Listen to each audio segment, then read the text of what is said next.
Okay, so what I'm going to do today is a little different. Normally tonight is Hanukkah, so I usually would speak about Hanukkah.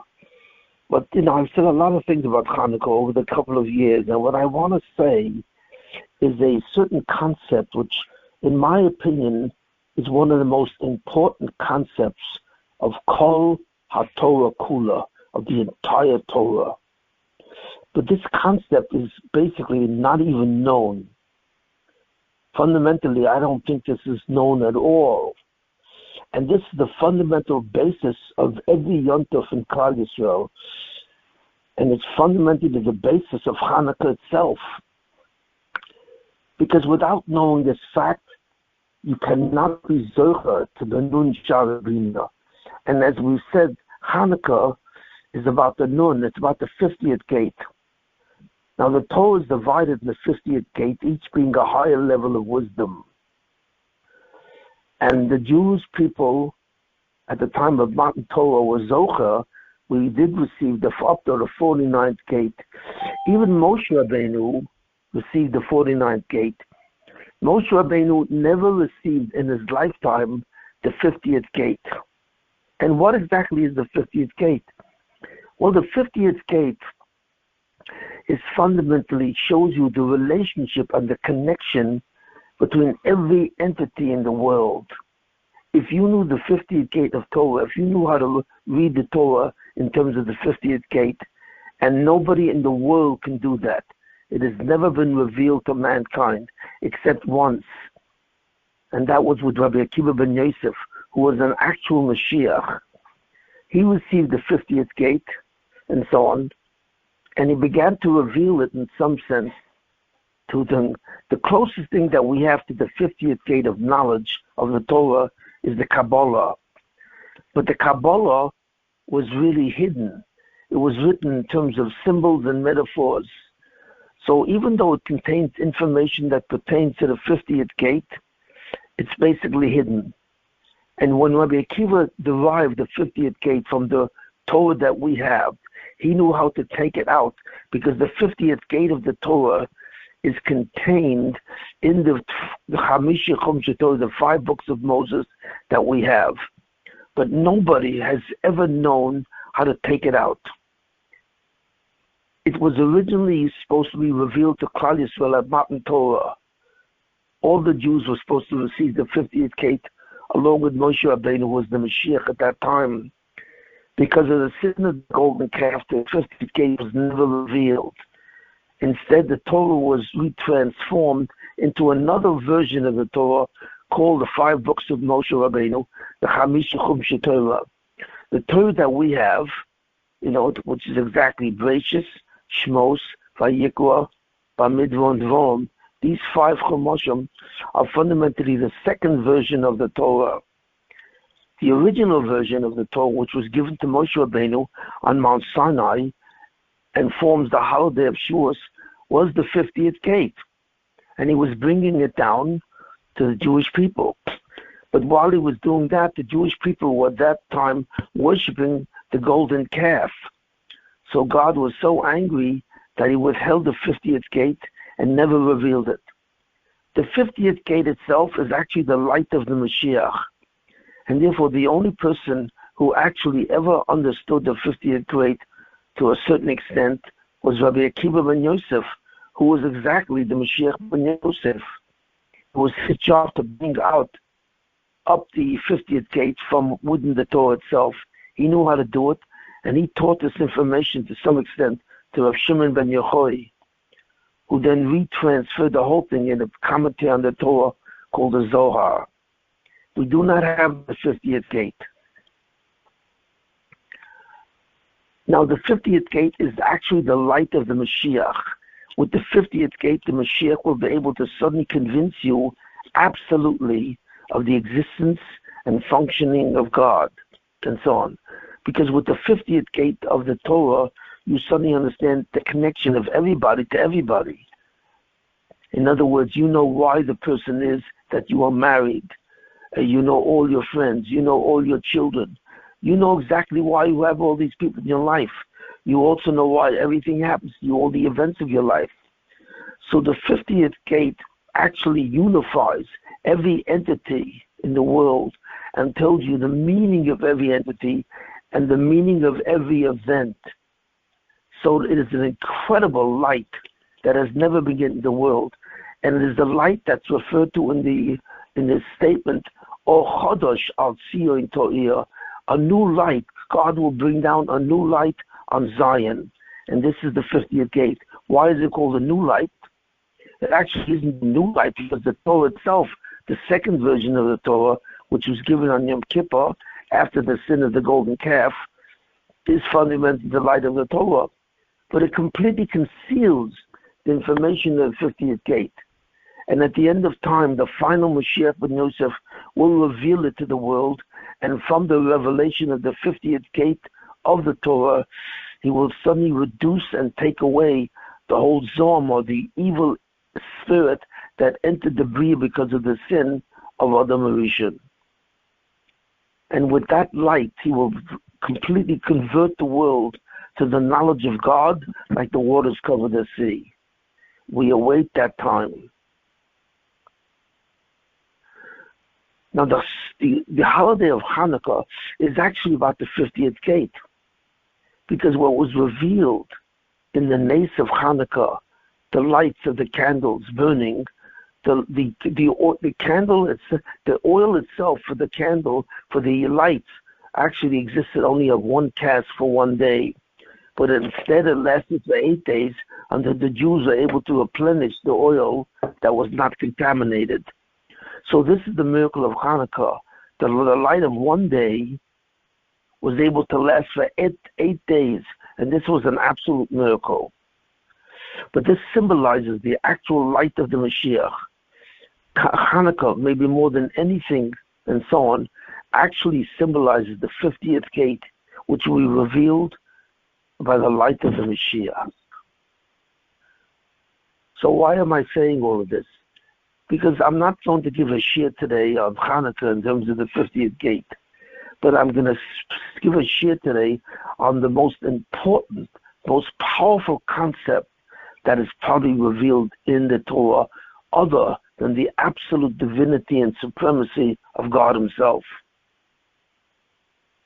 And by revealing this thing, you will suddenly understand that Hanukkah, the miracle of Hanukkah, will never be repeated until the Jews suddenly understand this principle and they abide by this principle and act by the principle. So therefore, I'm going to talk about this principle now.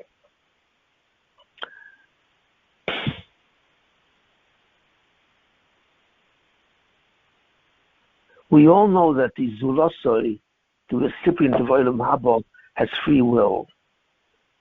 But what does he do with his free will? What does a person do with his free will? Who does he affect? If a person chooses a mitzvah or chooses a sin, who does he actually affect with his free will? Well, what's critical is this, that free will is so powerful because it comes from the core of a human being. It comes from the core of his consciousness. The essence of a person is that he is He is an entity that is conscious. And what does that mean? That he knows that he exists by himself. This is an extremely powerful concept, and I've been talking about this concept for a little while now. But the key phrase that has to be understood is the concept of by itself. What does that mean? That a person knows himself. He knows that he exists. He's aware of his existence by himself. That means that a person has a core, a certain core in him that is fundamentally outside of all of existence. And it's the only core that makes a person into what's called a subject. And as a subject, he has this core which actually gives him knowledge of his existence. So what we said last time, that there's no such thing as the process of existence itself. Existence is known through consciousness. Consciousness presupposes the knowledge of existence. Consciousness comes from the existence of the human being. It is not attached to him, it's not merged with him to give him existence, but it actually emanates from him. So that's the origin of existence, that it emanates from the person himself, his own knowledge of himself. And the person has free will, it attends to his core. It actually comes from his core. So the free will, when we say a person does a sin or a mitzvah, what does it mean? Why does he do it? Well, we really don't understand it. What determines if a person does a mitzvah or a person does a sin? You see it. The mechanics of that is not clearly understood. We don't even know where free will resides in the person and so on. But we know that free will is so powerful that it makes a person actually create things. In other words, when you have free will, you actually create something that never existed before. In Hebrew, that's called yesh me'ayin. You create something from nothing. Even though the person was not created, he was derived from God. In a certain sense, a person is yesh me'yesh. He is a derivation from God. He was not created from God, because you cannot create a subject. You can only derive it. And God derived the Zulosoi from himself. That's why man is considered a subject in the image of God. So when a person chooses through free will, who does he affect? Well, he does not affect God, and this is very important to understand. The free will of a person does not affect God in any sense whatsoever, and so on. God's nature and God's existence is totally unaffected. When God derived the human being from himself, he himself did not change. He was not affected. So the free will of a person does not. So when a person does a sin, he doesn't affect God at all. Who does he affect? He affects himself. The target of free will is himself. In other words, when he does a mitzvah, he suddenly gives himself the possibility of kiyum, of coexistence with God forever to eternity. So he affects his own destiny, and that's it. He affects nothing else. But the destiny of man is equivalent to the destiny of all creation, because man was not created alone. Man was created in a universe with many entities. So depending what a person does through his free will, he affects the destiny of everything in the universe. Everything in the universe. So we see from this a very powerful concept. Free will is an act of creation itself, because it suddenly establishes the consciousness of man in a certain direction. If a person does a mitzvah, it concentrates the consciousness of a person so that he sees what? He does not see God as a me, a you, a duality. Normally when you're conscious, you see another person as a you and yourself as me. And God does not want that vision. God wants another person to see himself as a inner essence of a person. God is not a you. He's not outside of a person, because there's nothing outside of God. So God fundamentally is what? He's a being who's the inner me. God is the foundation of everyone's consciousness. So therefore what God says to you, and fundamentally in Olam Haba, I am you. I'm not outside of you. I'm not another being. There was no duality between us. I am your inner consciousness. I am the inner you. And that's how I want you to see me. And therefore, in order to get you to see me as the inner you, but not as a you, but as the inner person, so that you will say, I am a person, and God is my inner foundation. I have given you, therefore, a physical universe with a soul and a body that gives you two different impulses. And therefore, you have a Yetzer Hara and a Yetzer Tov. The body is the source of your Yetzer Hara, and the neshama, the soul, is the source of your Yetzer Tov. The Yetzer Hara simply says to God what? And why is the Yetzer Hara so destructive? The Yetzer Tov, the good inclination, tells you that God is not outside of you, just like you are not outside of God. And therefore, God is inside of you. God says to you, I am you. I am your foundation. And that's what the Yetzer Tov says. But the Yetzer Hara says a completely different concept. The Yetzer Hara says, no, God is a you. God is outside of you. He's another being. Now, what does that mean? Why is a sin so destructive? Because a sin is a complete falsification of God. It's a complete fallacy of what God is. And it produces two false ideas. The first false idea it produces is that God is not God. Because if God is not you, if God is an outside of you, therefore you are duality with God. There's you and then there's God. So that's why you say me and you. But if God is someone outside and he's not in you, he's not your foundation, he loses his divinity. So when you say me, you to God, you take away, in a certain sense, you rob the divinity of the Ribono Shel Olam. Because it says, Einoid Malvado, Einoid. There is nothing else but God. He has no outside. And to give him an outside, you, to say me and you, and to give him an outside, you are contaminating that divinity. You are robbing him of his power, of his divinity, because there's nothing outside of God. Not only that, that is the first fallacy you've created, that you take away the divinity of God. But actually, you're giving yourself a divinity, because when you say me, and you refer to yourself as someone outside of God, so that means in a certain way you are equivalent to God. You're not equivalent quantitatively. You are not as powerful God, but then God becomes a Superman. He is no longer divine. There's no longer divinity, because since you are outside of God, he truly does not have any control over you. And you have control over yourself. And this is completely false. So this completely falsified the doctrine of Einoid. Not only does it take away the divinity, the absolute inclusion of everything inside God, but it takes away his divinity because it excludes you. And by excluding yourself from God's interior, you are now God yourself. Because you have a certain free will that can oppose God. But not only it can oppose God, it can actually sustain that opposition. It creates something which is against the will of God.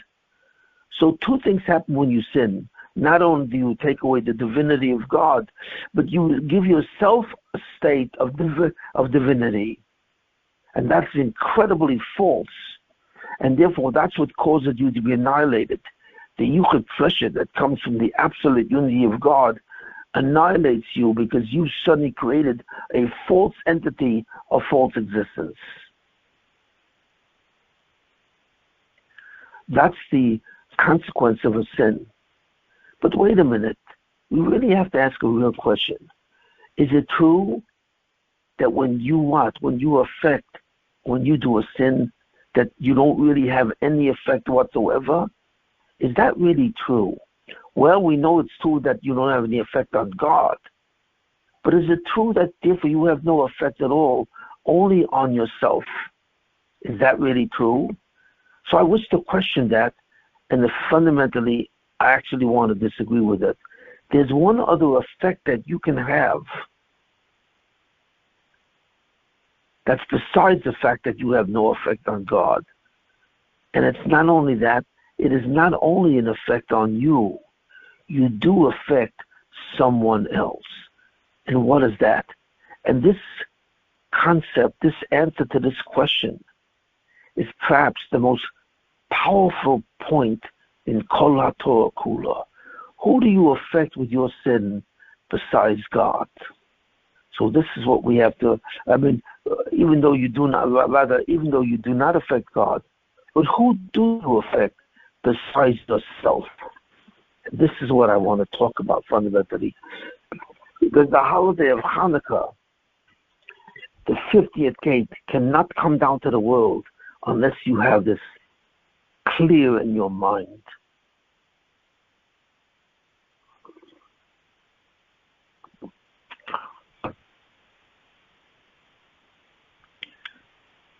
There are two categories of mitzvahs.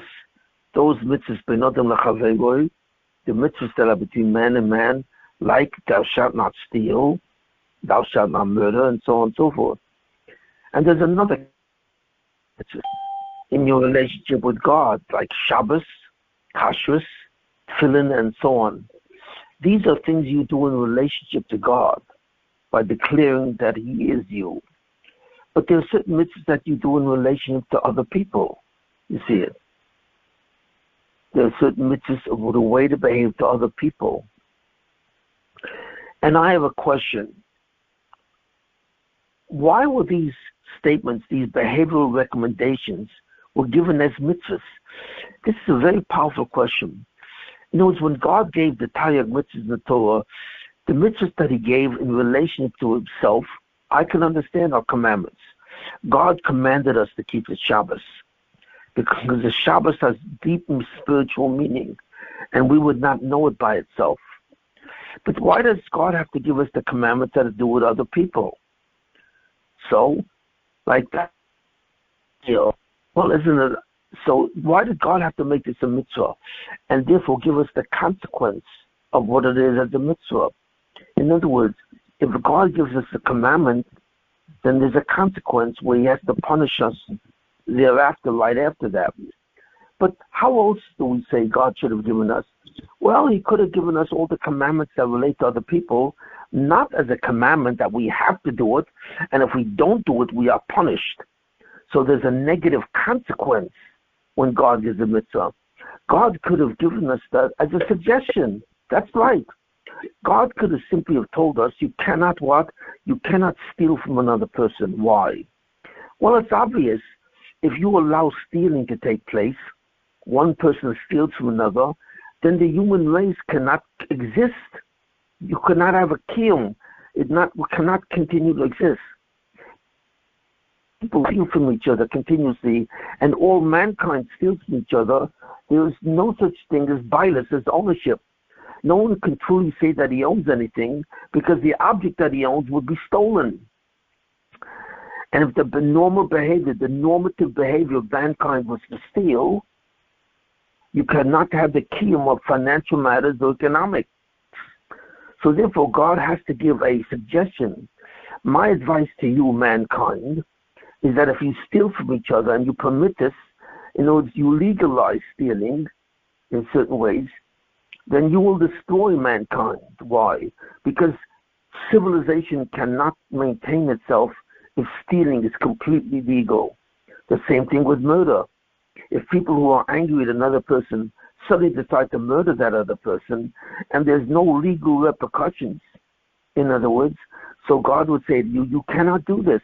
Because once people find it legal to steal and find it permissible, mankind could never survive. Because everyone in this life at one time or another is angry at another person.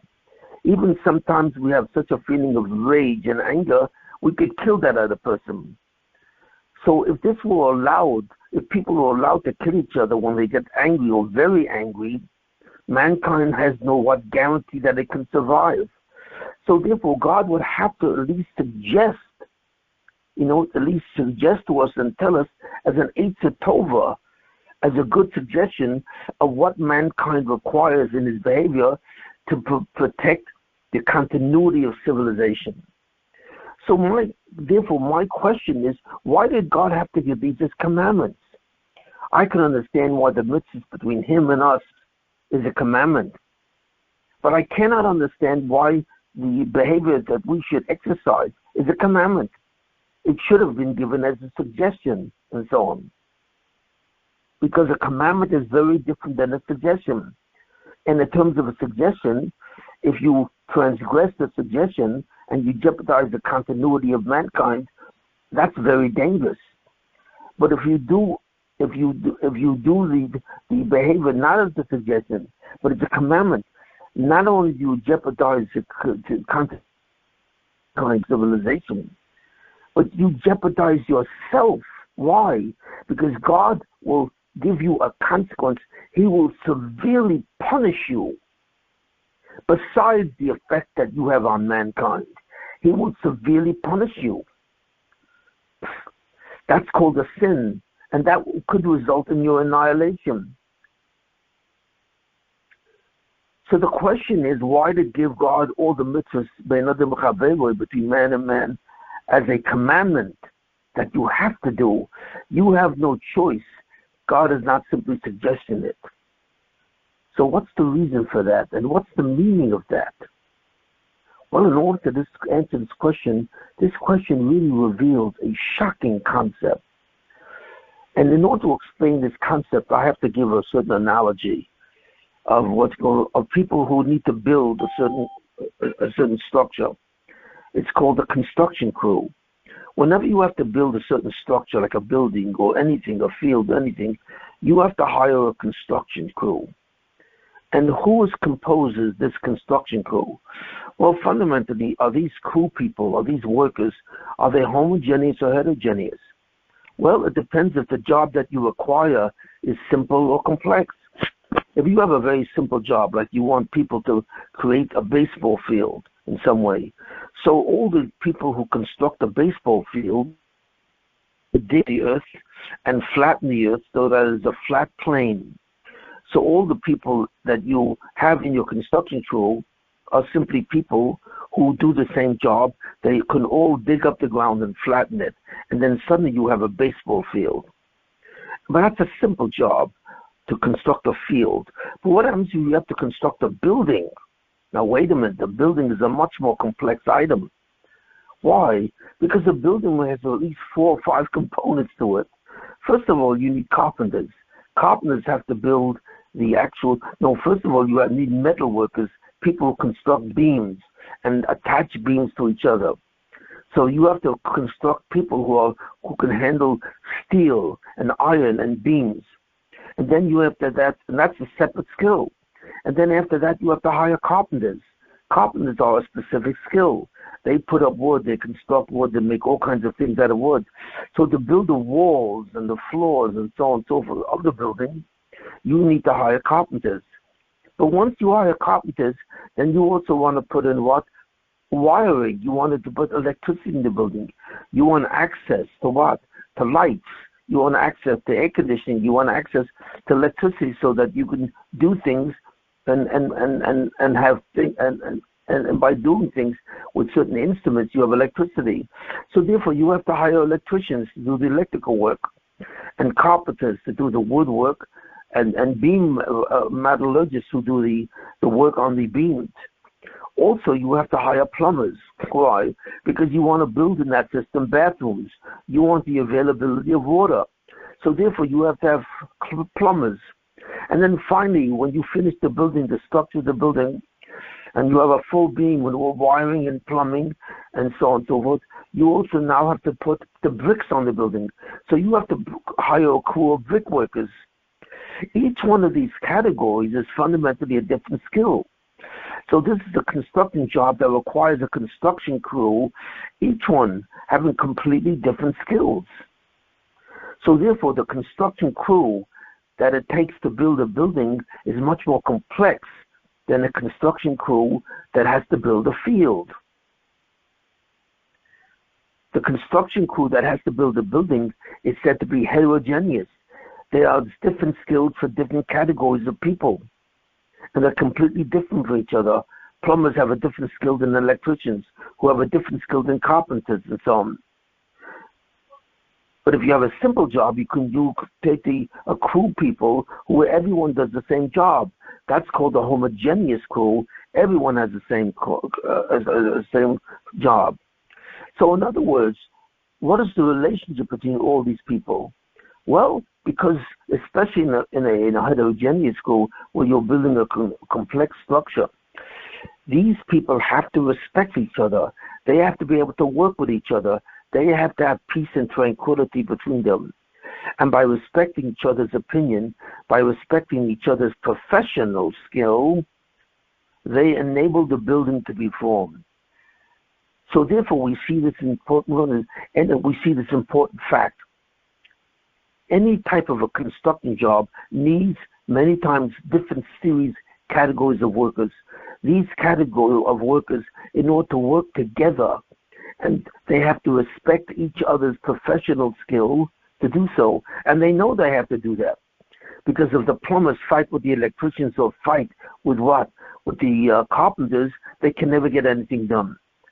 So therefore, we see from this that in any construction job, there has to be respect and a certain tranquility among the crew members. And this is what I mean, because all Jews together have to be involved in the construction of Olam Haba. What do we do when we accomplish mitzvahs? What are we actually creating? We are creating a state of eternity called Olam Haba, which is beyond space, beyond time, and beyond action.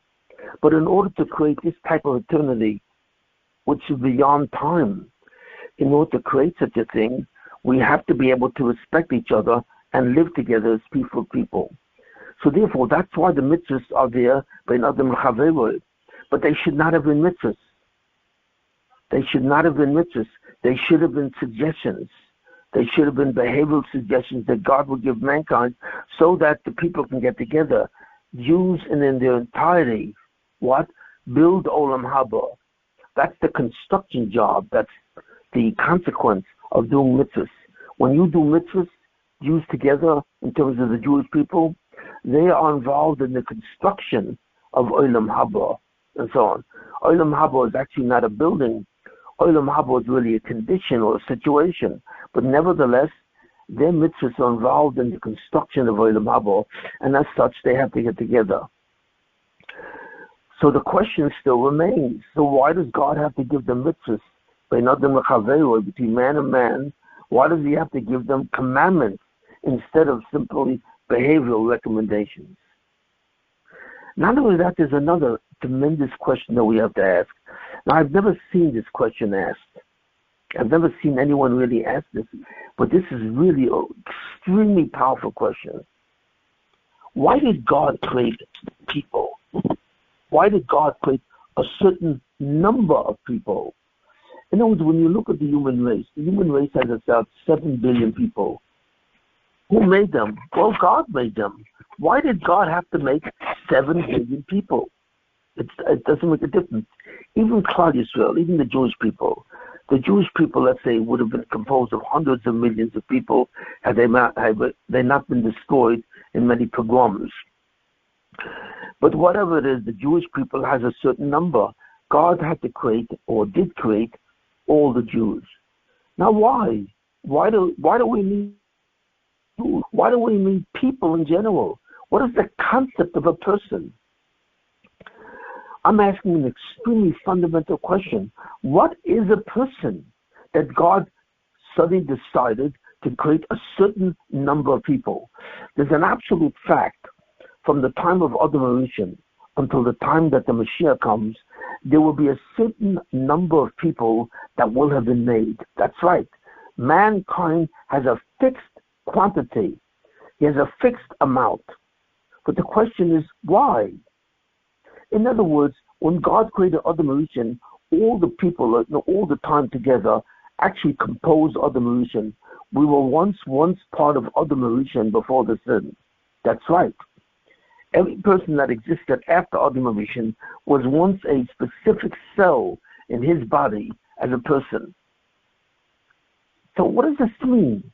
What does this mean that we were a cell in his body?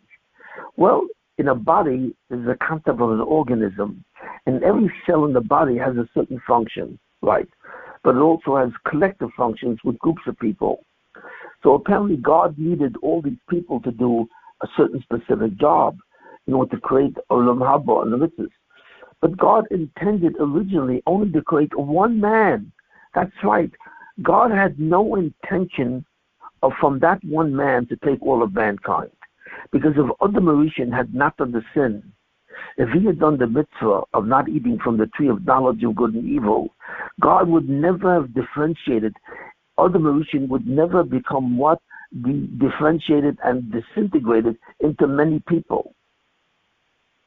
Now there's a certain statement of Chazal that says, Ein ben David ba, the Mashiach ben David does not come, and he is the final Mashiach after Mashiach ben Yosef. And it says, Ein ben David ba, the Mashiach ben David does not come, Ella ad sheyichala kol haneshama shebaguf. In other words, it says, when all the souls that reside in a certain storage bin called the guf, The guf is the name of the storage facility that holds all the neshamas that would ever come down to the planet Earth in a certain place called the guf. It's called the guf, the body. And why it's called the guf is another question, but we're not going to answer that. But it's called the guf. It's a body. So all the souls that God would ever make from the beginning of time, from Adam Rishon to the end of time, to the time of Mashiach, is a certain number of souls that exist in a place called the guf. And the Mashiach ben David cannot come until finally every one of the souls which is in the guf, this place, will eventually go down to the planet Earth and become a body and a soul together and become a person. He will become an Adam. So until every soul that's in the place called guf comes down to the earth and becomes a person, the Mashiach cannot come. That's what it says. So it seems to be that there's a certain reason that God created people. There's a certain reason that why God created the exact number of people that he created. What is that reason? What is going on here? We do not understand the concept of multiplicity for human beings. Why are there so many people created throughout history?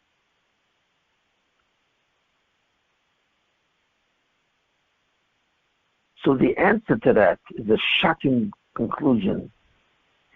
Every person who is created is not really a person. Every person symbolizes something else. What? Well, it's obviously, since you need all these people, and you need all of them to do mitzvahs, the same mitzvahs, the Tayyag mitzvahs of the Torah, the 630 mitzvahs of Torah, every Jew has to do that to whatever is applicable. Why? That means that the construction of Olam Haba requires every Jew to exist. That's right.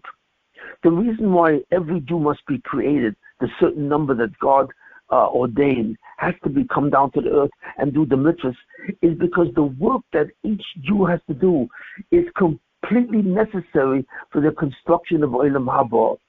But not only that, there is something else that occurs. Not only is every Jew required to do the specific task that he has to do to construct Olam Haba, but every task the Jew does cannot be done by another Jew. What? In other words, there's no such thing as the repetition of tasks when it comes to Olam Haba.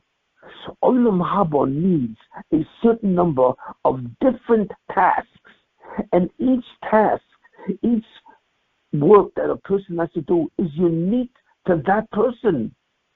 So therefore, if God had to make mankind to be 1 million people, let's say, if that means that 1 million people have to be born because there were 1 million different types of jobs. That's right. There was no 20 people doing one job or 1,000 people doing one job. There was no such thing as really a category of people doing a specific job. No.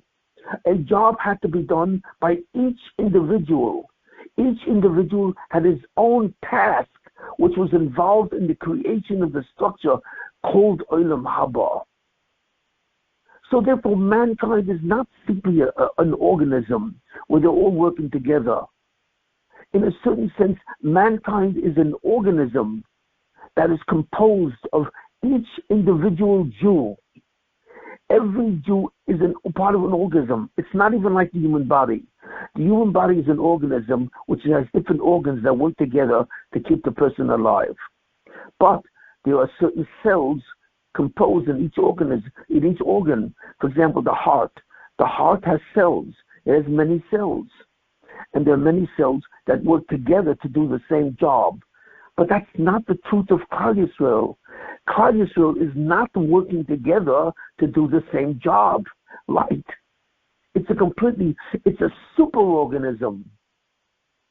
A regular normative organism is that there are groups of people or groups of cells or whatever entities they are that work together to do different types of jobs. So the heart has what's called cardiac cells. The stomach has stomach cells. The lungs have lung cells. So there are large groupings of cells that work together to do different types of jobs. But these are done in groups. But Klal Yisrael is different because Klal Yisrael is not done in groups. Klal Yisrael does the job the work of the Jewish people in building Olam Haba is done by individuals. There are no groups in the construction of Olam Haba. And that's what Chazal means. When Chazal says, in Ben David Bo Achi Yachala Kol HaNeshama Shebaguf, that every soul must come down, but souls do not come down as groups. Souls come down as individuals. And what it says is that the Mashiach cannot come until every individual who is destined to come down by himself comes down. Why? Because that individual has to do an individual unique job which pertains only to him. So therefore we see an amazing concept of what Chazal is saying. No Jew can do the job of another Jew. That's right. If a Jew does not do his job, the job doesn't get done. The totality of the job does not get done. And this is absolutely shocking. The level of being an organism for Klal Yisrael is not a normative organ, because Klal Yisrael does not function in terms of groups. It functions in terms of individuals. Olam Haba must be constructed by individuals, where each individual has his own task and can do things which no other person can do.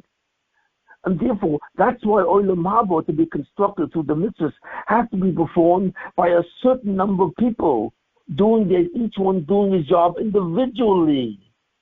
Wow. How many people know that?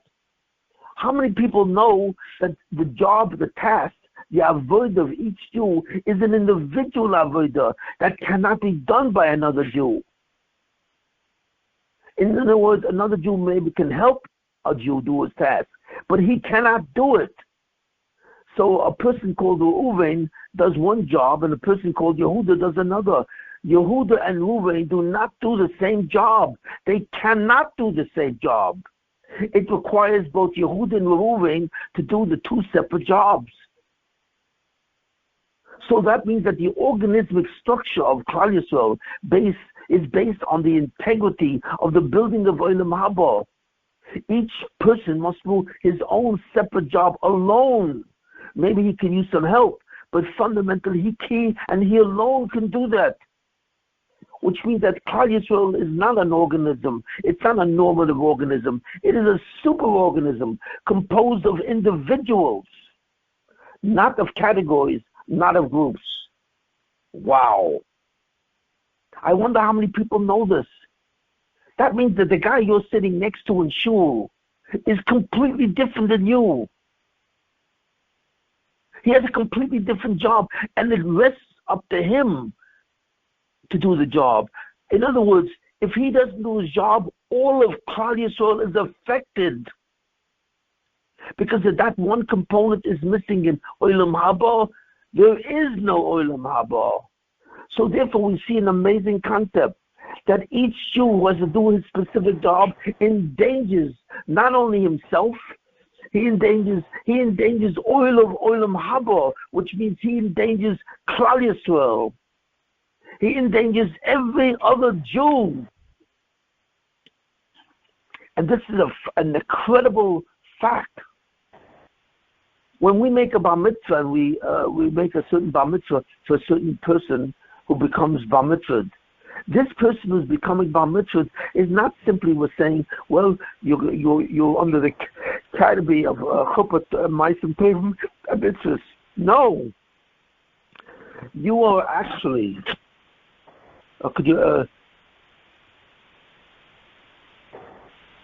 Could all the people please silence their machines?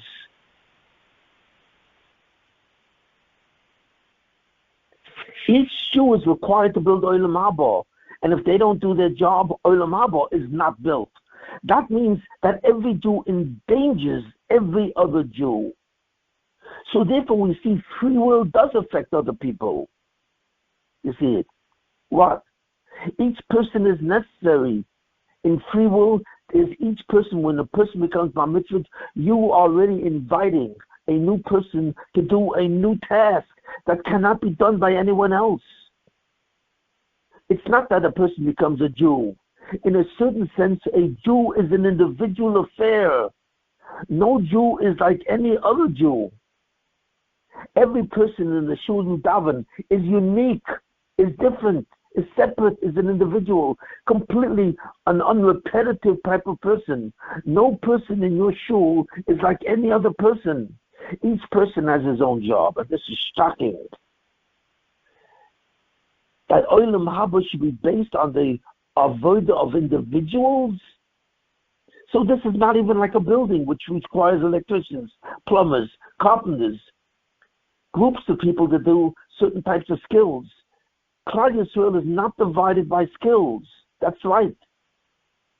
It's not a skill that a Jew has to do when he does the avodah of doing the mitzvahs. It's not a skill. It's the person himself.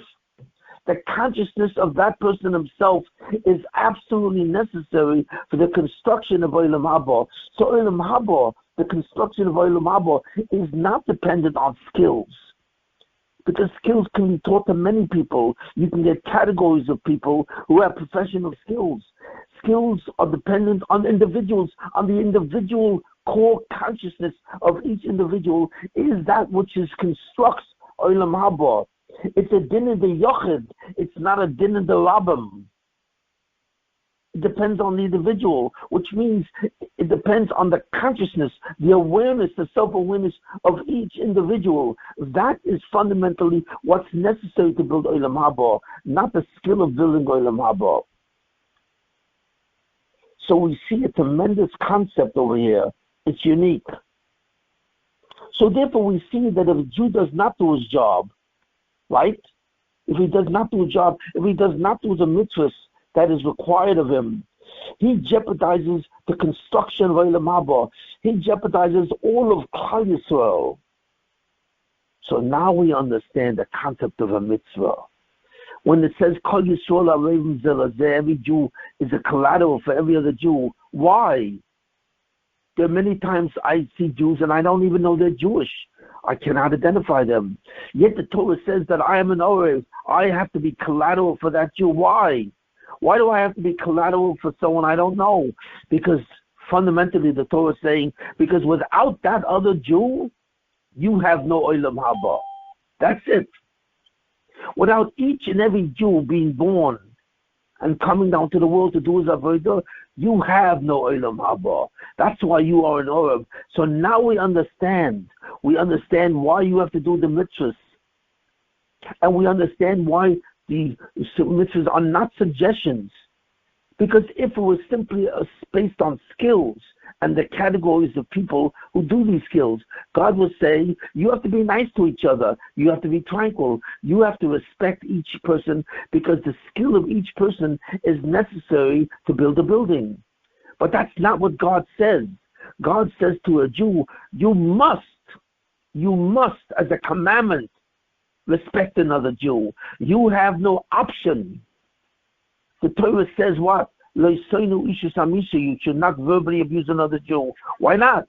Why do I have to respect another Jew? We can both do our jobs and we hate each other.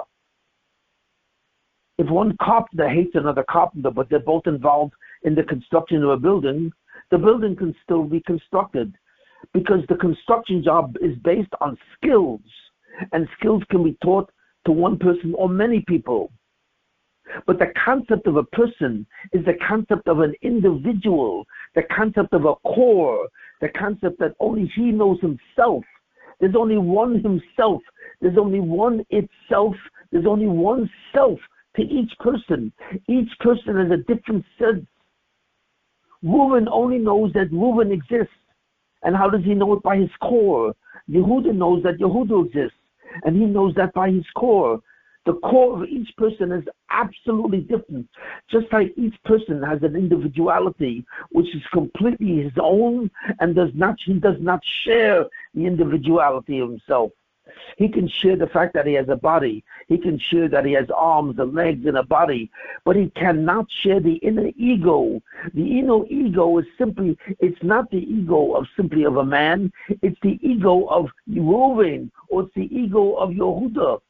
And that ego is unlike the ego of every other person who was ever created.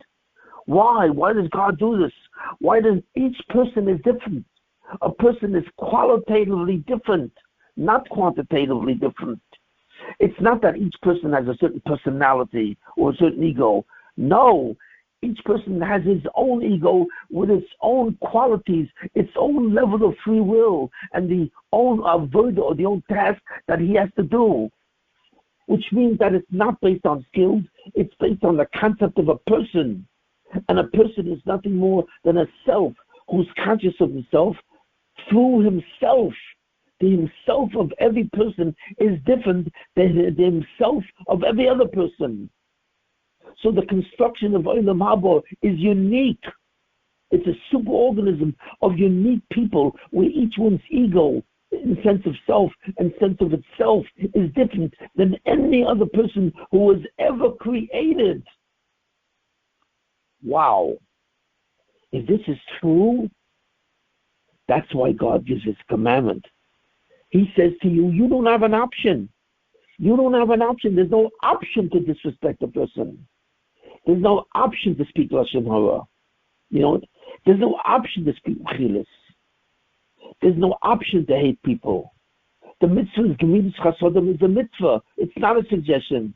You must take care of another Jew because you must take care of Olam Haba. It's synonymous with Olam Haba itself. If you don't take care of another Jew, you are destroying your own Olam Haba and all of Olam Haba for all Jews together since the beginning of time. That is the nature of individuality. Each individual is his own construction job. And without him, the job cannot be duplicated in a certain sense by another.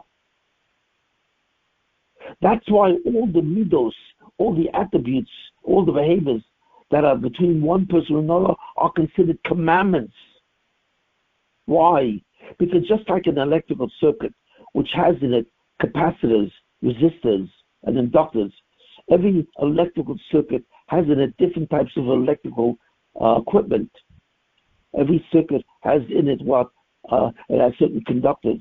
There are certain which conduct the current. There are certain resistors which prevent the current from going. There are certain capacitors which store the current. So each electrical circuit is unique in terms of what it has. Now, if two things are the same instrument, it does have the same design. But you cannot give a common design to a person. Why? Because a person has an entity with himself, called a self. Every person knows he's aware of himself by himself. And that himself is the core of a person and is different for every human being, every person that was ever created. There's no such thing as a group of people. That's right. There is no such thing. The person, by definition, is an individual. It's a species of one person. So, therefore, human beings are not categories of skills. They are not categories of people who live in neighborhoods. They are not categories of a nation, citizens. No, every person is his own being, his own entity that is completely unlike the being of every other entity. The only thing that exists among people is his own individuality, which differentiates him in a total way from the individuality of every other person. So now we see why God gave the mitzvahs bein adam v'chavero as mitzvahs, because he's not giving you an option. Because that option is to destroy Olam Haba. That option is to destroy Klal Yisrael. This is a completely different idea. Olam Haba is based on consciousness, the consciousness of each individual. It's a construction of consciousness from all individuals by themselves, each one by himself. So that if you are missing one individual, you are missing Olam Haba itself.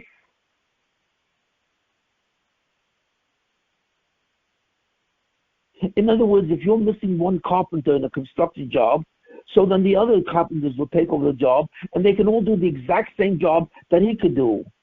But if you're talking about Olam Haba, the construction of Olam Haba, through its integrity, its integration, is composed of conscious minds. And each conscious mind is separate and differentiated from every other conscious mind. So it's an organism of individuals, not an organism of collections. Therefore, that's called a superorganism, and that entails the requirement of mitzvahs. You must do the mitzvahs, or else you jeopardize everyone. Now, how many people know this? How many people really realize this? I don't know if any people realize this.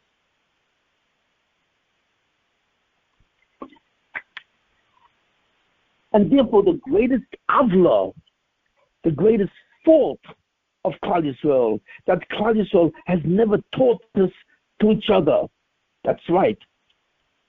Klal Yisrael teaches people Gemara, Talmud, Mishnah, so on and so forth.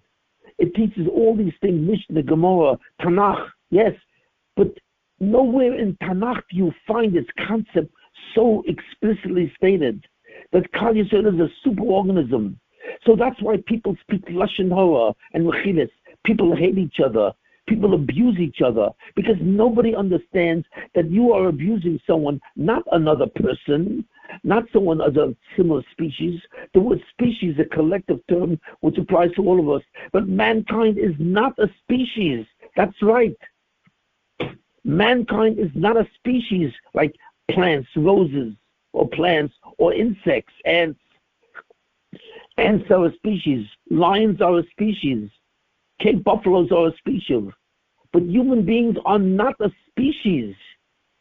Each individual is his own entity. Each individual is his own species. Unlike any other species. That's right. The term species applies to each individual separately. How many people know that?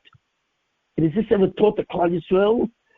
So the very fact that God gave the mitzvahs to Bein Adam Mechaveru is an indication of how God sees each Jew, how he's connected to each other. As far as God is concerned, if there are 20 million Jews, there are 20 million different species. Each person is a species. And this is a very profound concept which has never really been accentuated and focused in Klal Yisrael. So therefore, Klal Yisrael continues to be transgressed the mitzvahs of Bein Adam Chaveroi continuously, and they can't stop it because Klal Yisrael sees itself as a species, because they see we are all people who are chayav tayag mitzvahs. We are all obligated to 630 commandments, but we are a species that are obligated to 630 commandments.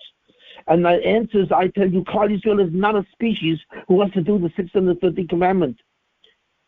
But who is it? Reuven is his own species. Yehuda is his own species. Yisachar is his own species. Each Jew is the species that does similar things, but in certain ways, he does something in a different way. There's a completely differential variable that applies to each and every Jew, which does not apply to any other Jew and cannot be done by any other Jew. So the biological way to see what a human being is absolutely false. Is absolutely false. We all have the goyish view of what Jews are.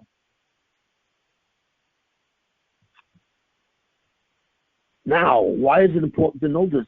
Because then we will have a motive to us to treat another Jew with respect. Because we will be treating another critical worker. Every Jew is critical to the construction of Olam Haba.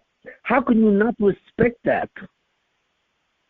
How can you not respect that? And that's why there is no Hanukkah. There is no Festival of Lights. There's no Oris. There's no Nun. There's nothing without the appreciation of what? Thou not stand by the blood of another Jew. Why? Because he is different than you. He is his own species. To hurt another Jew, to rob from another Jew, to kill another Jew, is to wipe out a species. It's not to wipe out. You're not wiping out an individual in a species. You are wiping out a species itself. So that's why these are commandments. That's why these are necessary. And if you don't do this, you not only jeopardize the hashgacha, the destiny of Klal Yisrael, you jeopardize all of Olam Haba, because the integration of all of Olam Haba in itself requires the integration of each species person. A person is nothing more than a species himself. So therefore he should be called Ruvain species, Yehuda species, Yisachar species, Dan species. Each person has to have an appellation after his name. His second name should be species, because he himself is a unique, individual, differentiated species, unlike any other person in existence. And that's what determines why Gavanisha made people. Why did he make people? He didn't make people. He made different species to do specifically unique jobs. Each person has to do the unique job which is involved in the construction of Olam Haba. So the Gavanisha only made the workers who were required. And every Jew who was ever born is required. It's not optional. And this is the single most powerful idea, perhaps in Kol HaTorah Kula. Because what is God telling you? What God is saying to you, just like I am absolutely one, you say Hashem Echad, right? Shema Yisrael Hashem Elokeinu Hashem Echad. God is one. And there is no other. There cannot be another. God is telling you the same thing about the Zulosoi. Each individual is absolutely one. Each Zulosoi is one. Each Zulosoi is its own species with its own task that relates to something that only he can do. So just like I am one, he is one. And the human being will never become collective. You will never see a bunch of people together and say, you are part of one species. No, each person in the group is a species in himself. I am completely transforming the concept of what a person is and what Olam Haba is. Olam Haba is composed of 20 million species. That's right, not one species called Jews, 20 million species. Each one has to do his own unique job. And I hope you understand this. Because if you do understand this, this should affect your ability in the way you treat other Jews. And the necessity for being kind to other Jews, not hurting another Jew. Because you are dealing with a new species as you deal with each individual. In a certain way, which is hard to understand, when you are standing in front of another Jew, you have to shake. You have to sitter. Because you are standing in front of a new species called Ruvain, a new species called Yehuda, a new species called Yisachar. And therefore you, in a certain sense, have to respect that person with such solemnity, with such gravity. You literally can shake. It's like standing in front of a king. A king is only one person. Only one king rules the nation. So when you see a king or a president, how do you stand? You stand with ultimate respect. So with each person, you stand with ultimate respect because each person is a king. You are making a tremendous mistake when you think that each person is part of a group. When you treat him like that and therefore you abuse him, you are making a disastrous mistake. Each person is a melech. Each person is a king. Each person has a unique power that nobody else in existence has. That's why all of Klal Yisrael is collateral for each other. We are a nation of kings. We are a nation of queens. Each one is unique, totally. And that's the way we should see each other. That's the way we should respect each other. That's the way we should behave to each other. And until we do that, until we see what another Jew is, we will not be Zocher to Hanukkah. We will not be Zocher to the 50th gate. Because what do you think the 50th gate is telling you? The 50th gate is telling you what? that each person is a king. That's why the Bnei Hashem gave all the commandments on Bein Adam Chaveroi. He did not give you these mitzvahs as a category of mitzvahs. These commandments apply to kings. And that's a very strange concept. Usually a behavioral commandment applies to what? Individuals. In other words, a nation has rules. But these rules and laws apply to everyone equally. No. According to the Torah, Olam Haba does not apply to everyone equally. Everyone applies to a king, because each person is a king in the construction of Olam Haba. So could you imagine that you belong to a nation of kings, of unique people? That is absolutely astounding. And when that happens, then you will get your Mashiach. Then you will get your Olam Haba. But you have to know what you're doing. You have to know how to construct it. Now the question is, we have to ask a second question. What happens if that person doesn't do his mitzvahs? Right? Does that mean that there cannot be an Olam Haba? So obviously we see something else about the organism called the Jew. The organism called the Jew is composed of the individual as each species.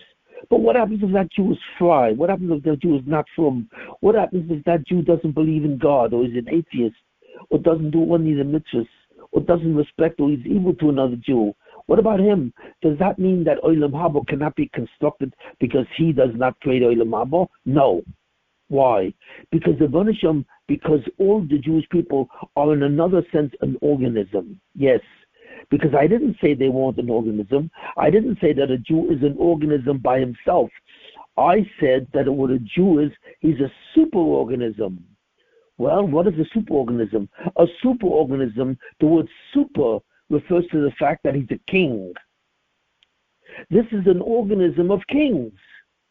This is not an organism of people, but he is still an organism. The word super applies to the fact that he's a king.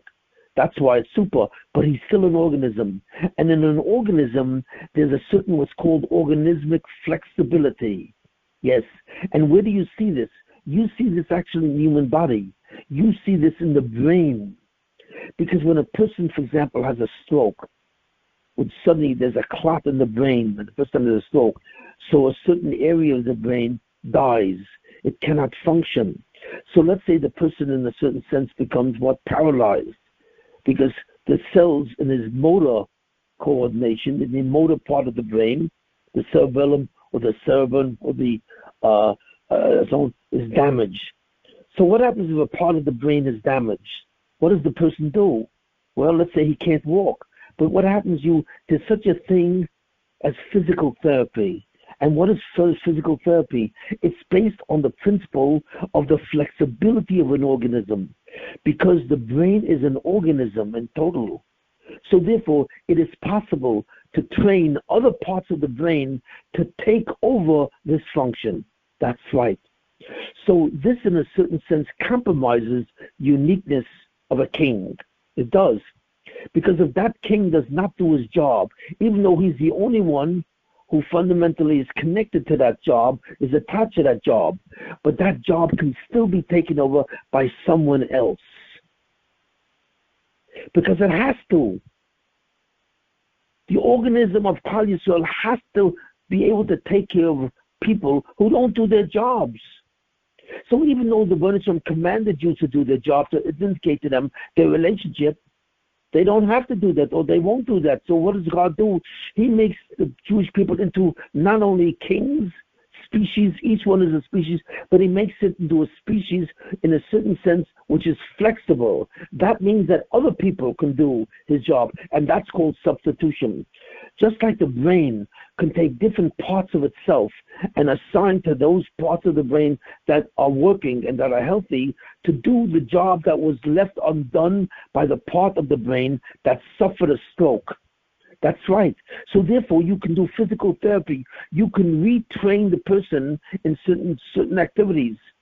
Now, I don't know exactly which of those activities are. I'm not familiar with that. I'm not a neurologist. But the study of neurology is also the study which parts of the brain can actually substitute when a certain part of the brain becomes dysfunctional. That's right. So I would imagine that a neurologist or a neuropsychologist and so on would have to know. So in other words, the brain is not only a species where each cell is a species, but the brain is also an organism because it has to have flexibility in case one person does not do what he has to do.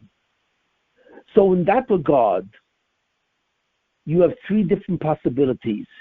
In the concept of organismic flexibility, where the brain can suddenly function like an organism, where it can actually take over the role of someone else who doesn't do his role. It's an organism. And there are three possibilities. The first possibility is that even though a person doesn't do his job, that doesn't mean that he'll be annihilated. Why? Because it's the organismic nature, and this is really incredible. Who is the Mashiach and what does he do? The Mashiach is like the picture of Dorian Gray. He takes on the visage, the sight of the sins of Klal Yisrael.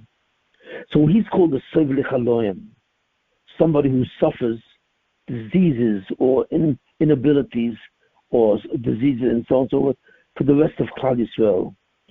So when Klal Yisrael does sins, many people do sins, somebody has to bear the suffering which those sins bring, because Klal Yisrael cannot bear it alone. They would be destroyed. So this one individual and other individuals who are part of his performance are called, he's called the Mashiach, and these are called messianic accomplices. These people are Sovel Chaloyim. So for the sins that Klal Yisrael does, they have the damage to their souls, but you cannot see the damage on their body. So they don't look like they sinned at all. You can take a total Russia who sins against people and against God all the time, but the sins that he has cannot be visible on the surface on his body. You cannot tell that he's a Russia, only if you know him, because the sins do not show itself on his body. Where do they show itself? On his soul. But because they don't show itself on his body, you cannot see it. And therefore, the Mashiach can bear that suffering. He sees that suffering in himself. He sees that. And in a certain way, it does slightly appear on him. So that's why he's called a Sovel Chaloyim. So therefore, for those souls that do not do their job, the Mashiach and the people who are assigned to do his task, who are called Sovel Chaloyim, take on the role of encountering that suffering which the person himself should have had. And by taking on that suffering, he saves the person. And the person is given another chance, and another chance, and another chance. Then the person can be redeemed through Gilgulim, through reincarnations. Through reincarnations, a person can make up for the sins that he did. But in order to have him survive, the Mashiach has to take on this person's visage and perhaps to some extent his suffering. And that's called Sovel Chaloyim. And how can the Mashiach do that? How can one person suffer for another? Well, the answer is because the person is not a single person. He's a group person. He's an organism. And that's the difference between the Jewish king and the Jewish part of an organism. He is both. He is a king in the sense that he is his own species with his own unique job. But on a certain level, he's also an organism, because he can do something for another Jew that the other Jew will not do for himself. So therefore, he can save Olam Haba. So the Jewish people together are an organism, but they are an organism of kings. That's the definition of the Jewish people. They are an organism because they can replace each other in a certain way, and they are also kings because each one is his own species. So therefore, the Sovel Chaloyim can save Klal Yisrael. Now, there's also another possibility. When another soul comes along to another soul, and he helps that soul do his job. So even though the soul cannot do the job, he's failing in terms of his unique task, but another soul can invade the person. That's called an ibur, where the other person, one soul, goes into the body which is inhabited by another soul. That's called an ibor. And therefore he can assist that Jew in doing the specific mitzvahs that he is specifically attached to. So the soul called an ibor then becomes a partner to another soul. So because he helps the soul of a Jew, of a specific Jew, to do certain mitzvahs that he cannot do or will not do, he becomes to a certain extent a partner in the olam haba of the other Jew. And how can he do that? Because he's an organism. An organism, the concept of an organism, allows the interaction between Jews that one Jew can help another Jew, or one Jew can suffer for another Jew. And this can only exist because the Jewish people are, besides the fact that they are kings and a species unto themselves, they are also an organism.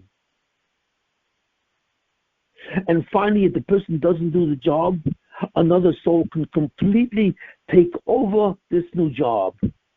And what's the classic example of this? There's one classic example where one soul took over the old function of humanity. That's right. There was once a story of a certain specific person who took over the chelik of everyone in Olam Haba. Almost. Not quite, but almost. And who was that? That was our forefather. That was our patriarch forefather, Avraham Avinu. Because the whole world would worship idols and therefore refused to do their job as a king. So therefore Avraham Avinu, who's the super king, did that job, who worshipped God, who believed in God in terms of Zamunah.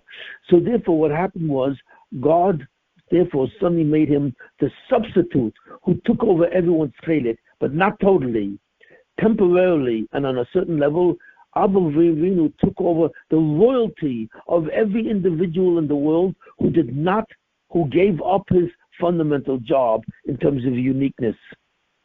But he did not take over their job totally, because God still wanted to renew their job by Matan Torah. And he went around to all the nations of the world and he said, do you want to accept the Taryag mitzvahs, the 630 mitzvahs, and therefore create Olam Haba, construct Olam Haba? And they all said to God, no, we're not interested. So at that point, God took away the unique task that was given to each one as a former king and gave the whole thing to the Jewish people. So therefore, only the Jewish people can construct Olam Haba. Anyone who is not Jewish does not have the soul that's capable of that construction. They can reside in Olam Haba if they keep the 7 mitzvahs of Noach. They can rent a room in Olam Haba, but they cannot be a landlord. They cannot construct because they refuse to take that. So Avraham Avinu took over the royal role of every king on earth, every person on earth, because they refused to do their unique job. But he only took that over temporarily. But that was finalized by Matan Torah when they all refused to accept the Taryag mitzvahs. So therefore we see 3 possibilities. That there are so many that people who suffer, there are Jews who suffer, so that other Jews will not show and will not be punished as a consequence of their sin in truth. And then there's a second option where a soul can enter a person's body and work with it to do his unique job, and therefore become a partner in a certain sense in Olam Haba. And the third thing is where the person gives up his job completely and loses that uniqueness. And then because he's an organism, because he's part of the Jewish people as a king - species - organism, he can actually take over the full job itself, just like the brain. The brain, one section of it, can take over the complete function of another part, so the person can learn to walk again through different cells of the brain. And that's called organismic flexibility. So we have 3 possibilities where if a Jew does not do his job, where he can lose his chelik in Olam Haba. Yes, he basically would be very difficult for him to lose his chelik, but he still may be able to do it. The Ramchal says that a Jew can lose his chelik in Olam Haba. But fundamentally, this is what it is. So in that case, the principle of organismic flexibility suddenly becomes in play. And different people can help him or take care of him or so on and so forth, or actually replace him. So therefore we see fundamentally that a Jew is two things. He is a king. He has a unique job that nobody else can do. He therefore is his own species. He does not share the term species with any other person. And God created exactly the number of people who would become their own species, individual species. Not one more and one less. God created the exact number of kings who are necessary to create Olam Haba. And each one is a king, unique. A king is not a species. The nation is a species, not a king. A king is unique, differentiated, alone, individual. And every Jew is an individual, unless he refuses to do his job. In that case, there's a certain concept called an organism, where because of his relationship to other kings, there are other kings who can help him out, or instead do the job for him. So therefore, a Jew is a combination of two concepts. He is both an individual species, and he is both an organism. As a species, he has his own unique job, and as an organism, he can be helped by other people who are their own king species. So that's what Klal Yisrael, and that's why God gave mitzvahs to Klal Yisrael. Bein Adam Mechaveiro is not a category of suggestions. It's not an Eitz Tova. It is a mitzvah. It's a commandment, because God says you have to do your job. Because if you don't do your job, theoretically, lechatchila, Olam Haba will be annihilated. So therefore, your free will jeopardizes. It does not jeopardize God. It does not affect God in any sense, but it can affect other Jews. So therefore, the concept of the Jewish people as an organism suddenly becomes extant. Suddenly, that takes a role. And as an organism, other Jews can come in and help the Jew out who refused to do his job. So what I'm telling you is a new concept, a fundamental concept. And why am I telling you this concept on Hanukkah? Because you're not going to have a Hanukkah if the Jews don't realize who they are and what they are. There will not be a Hanukkah. So the Nun, which is characterized the Yemei Mashiach, does not descend to Klal Yisrael until Klal Yisrael gets it. So until Jewish education as we know it begins to focus on what a Jew is, that a Jew is not simply a nice guy who has to be kind and respecting to another Jew. That's not God says. God does not say that. He does not suggest that one Jew respects another Jew. He commands it. He demands it and commands it. Because each Jew determines the destiny of all of Klal Yisrael. And that's the shir.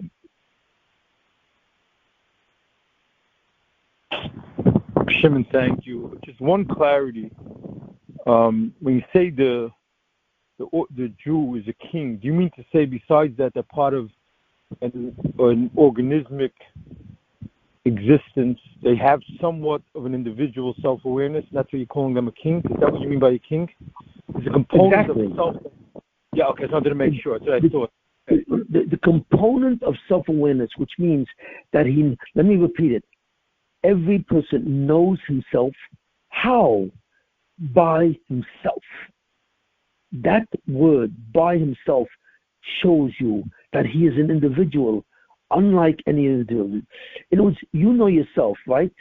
The way you know yourself is not duplicated or repeated by any single man that was ever created in human history. There is only one person called Tres. There will only be one person called Tres, Shlomo Tres, and that's it. And I just mentioned your name, not to publicize who you are, but to show you who you are. You are a king. You are not a subject who is in a kingdom. You are not part of a kingdom. You are not part of a species. You are the species. And therefore, everyone is a king. But every person is also an organism that he can substitute for another. So therefore, the definition of a person, the Zulosai, is a superorganism. He is super because he is his own species, and he's an organism which has flexibility where one person can somewhat take over for another person. That would also explain, Shimon, I don't know if I'm right, but that would explain the concept of madregas and Olam Haba. No, we're not talking about madregas. I know, I'm just saying you can't explain that. So now, well, I'm redefining madrega. Madrega is not simply a level of Olam Haba. We always think of Olam Haba as levels, right? There's the highest level, there's a medium level, there's the lowest level. But the truth of the matter is, Olam Haba is not constructed by levels. It's not. It's constructed by species. Each species is its own makom. Every Jew has a specific makom, and that makom has nothing to do with level. So there are two fundamental characteristics to Olam Haba. It has levels and it has individual makom. Each makom is an individual construction by an individual species composed of one person. But that also has a level. It corresponds to a level 2. But as much as there's the concept of level, there's the concept of makom. Each makom is different than every other makom in Olam Haba.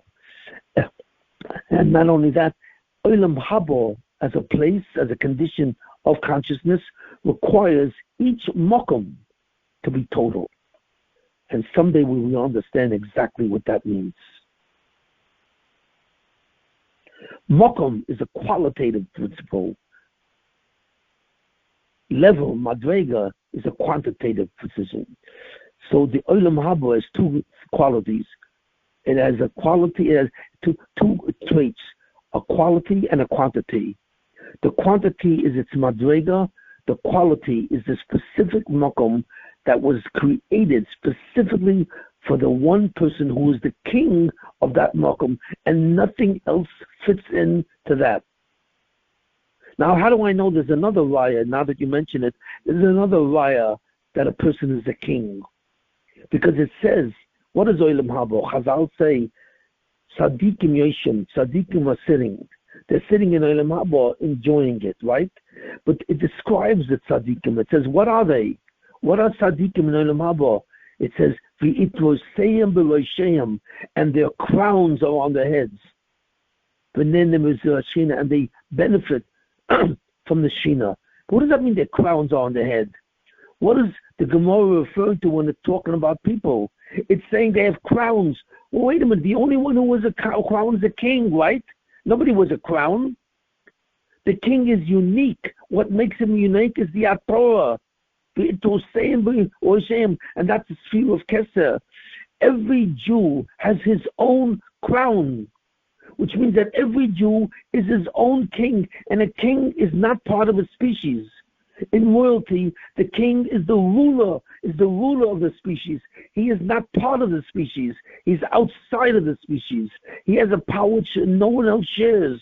And the Gemara is telling us every Jew is his own power, is his own species. No one shares it. No one shares the self-awareness of every single individual. And that makes each person a king, as the member says. Tzadikim Yoshem, Tzadikim are sitting, and their crowns are on their head. Why? Who has a crown? A king. A self-contained individual species. Olam Haba is about kings. It is about the residence of kings. Olam Haba is not about the residence of what? Of a species. Residence of just people. It's a residence of Malachim. And the day we understand that, and the day we understand what our relationship is with other Jews, is the day that Hanukkah will no longer be a holiday. Hanukkah will be the time that the 50th gate will descend. And then we will all be kings. Any other questions? Okay. Thank you for listening. Oh, I have one question. I was curious. Before Avraham, in times of Tohu, what were people? Were they kings also like this? Yes, of course. A king is created at birth. When a child is born, that child is automatically a royal prince. He is destined to be a king. That's like the royal prince. Every king, his children have the potential to be the king in a certain order. But the first child the first male or female child, basically male, that's created, even female, is called the royal prince, the prince designate. And he's actually a king. He's just a king. He's a king in waiting. The only reason why he's not a king at birth is because he doesn't have the qualities of intelligence. He doesn't have the mind to function, to understand reality, and that he's an individual. But he is the potential king. He is the next king. So therefore, every Jew who is born automatically is the prince that's destined to be a king. And as soon as he's a bar mitzvah, you know what a bar mitzvah is? It's the coronation. You don't even understand what a bar mitzvah is. A bar mitzvah is not a celebration. It's not a celebration of someone also having to do 613 commandments. No. A bar mitzvah is a celebration. It's the coronation. A bar mitzvah is a coronation. And for a girl at 12, it's a coronation. The girl is the queen and the boy is the king. We do not even understand what a bar mitzvah is. A bar mitzvah is not a celebration. It's not a yom tov. It's not a simcha. It's a coronation itself. He enters the world of mitzvahs and he becomes the king of his chelik in Olam Haba. So I am completely renewing, I'm completely transforming concepts that you have never thought of and you have never realized. Judaism is not a religion of people. It's not a mass public religion. It's a religion of kings. Because that's what Olam Haba is. Olam Haba is a castle. Each castle houses a king.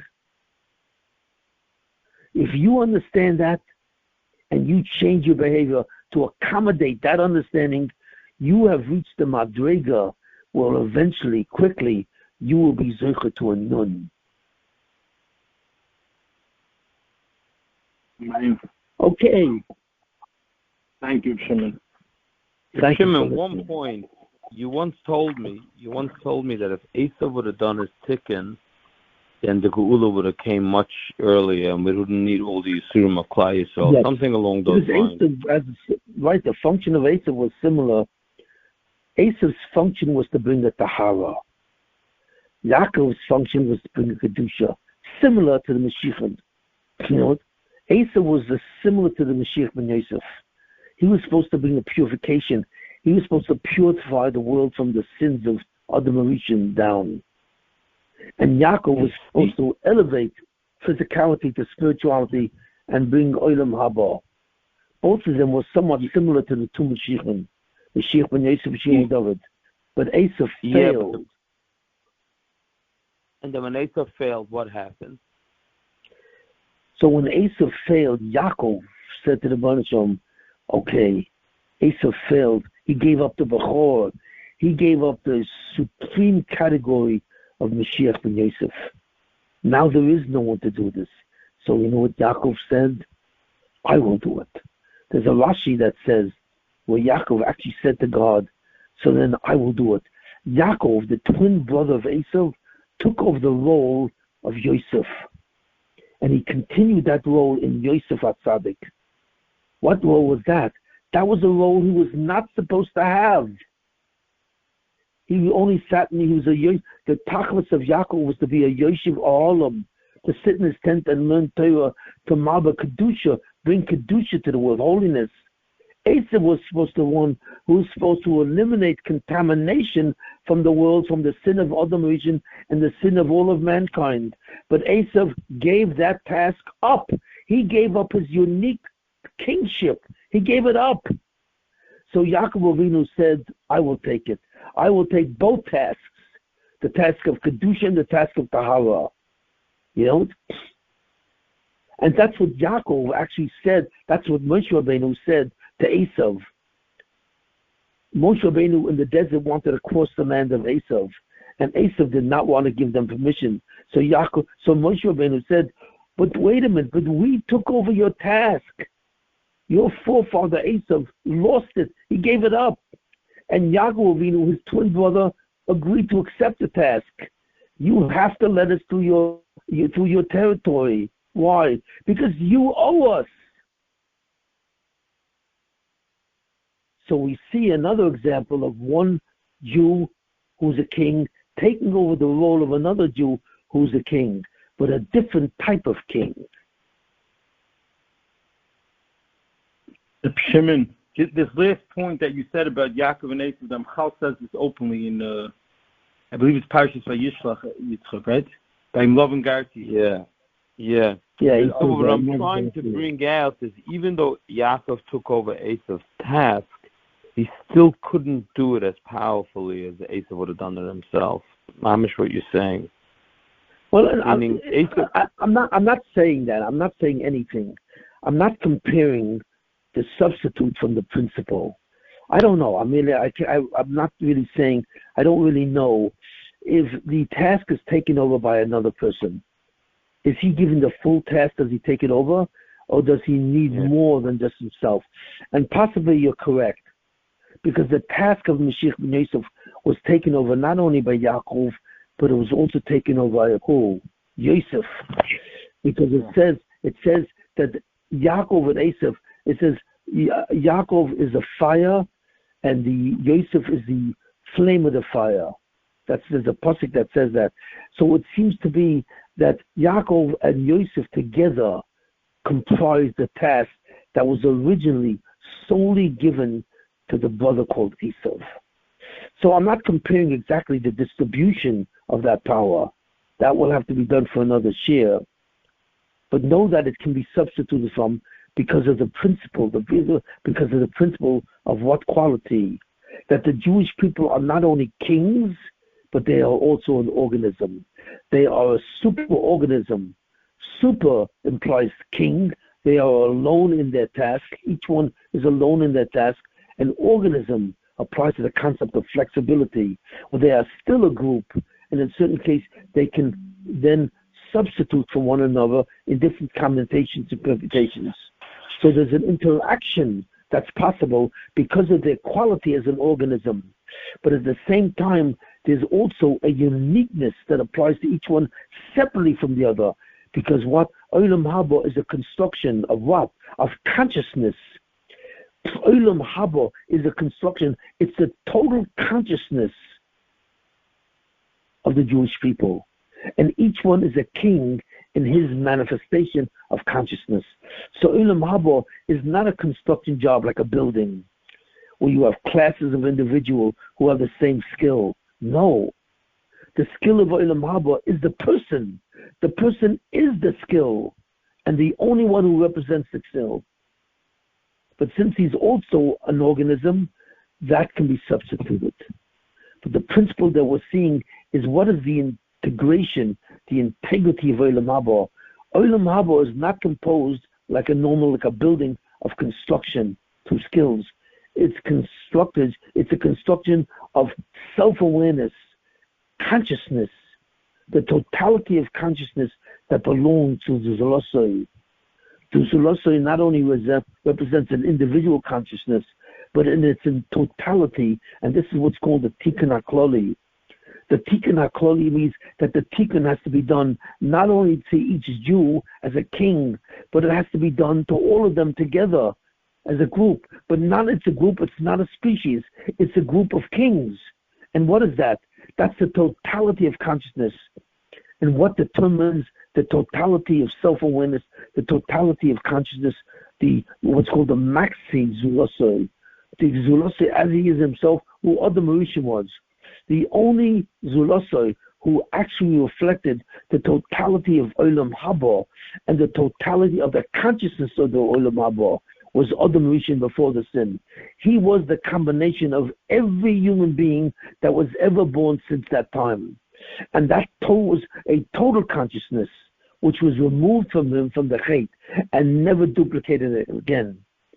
But it does exist in some level where, in a certain sense, that's where we are an organism. That's why mankind is an organism. It must be an organism. It's not only an organism, it's a superorganism, an organism of kings. Interesting. How do we understand Goyim in this king mashal? That's another concept. I'll talk about that at another time. Reb Shimon, I sent to the group a piece of Adir, how he says it. And he says it exactly the way you're saying it, Tikkun HaKloli and Tikkun HaPrati. It's a very interesting read. It's only like a page. And I sent it to the group. He goes on the post. It's in the Adi B'Morim? Adi B'Morim, yeah. And he says what I'm saying? Yeah, it seems so. You should look at it. You'll see if he does. But in a nutshell, what he says is he goes on the pasuk Eis Lasses Lashem Haferu Sarisecha. There's a time when you have to obstruct the Torah, not keep the Torah. What does that go on? So he says there's two mahalchim of tikkun. There's tikkun haprati and tikkun hakloli, and normally each of them have specific borders, and nobody could do the other's job. They all have to do each individual's job, and the only one that could do it is himself. And he cannot be over his tchum to somebody else, because the only one that can do that job is the other guy. You can't supplement for him. But right. He says, what happens? Yeah, he says, but what happens when the Sita'acher fights the Kedusha, and it's a time of Churban, and there's a tremendous battle on Choshech, and some individuals cannot do their job. He says, then there is a time, somebody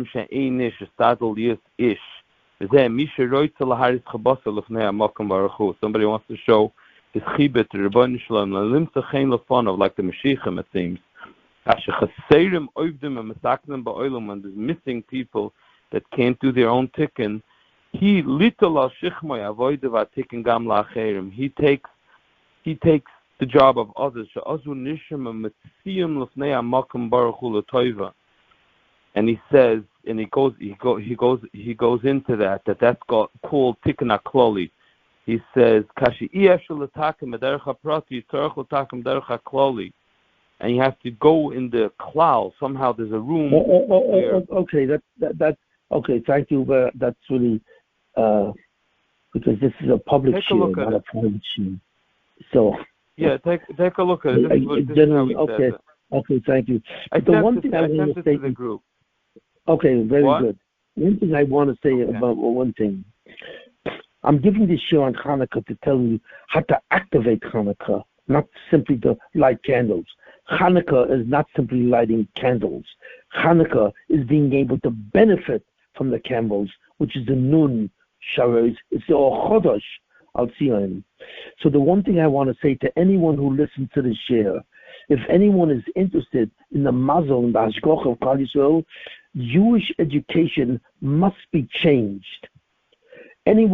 I challenge any Jew to make the attempt and change Jewish education.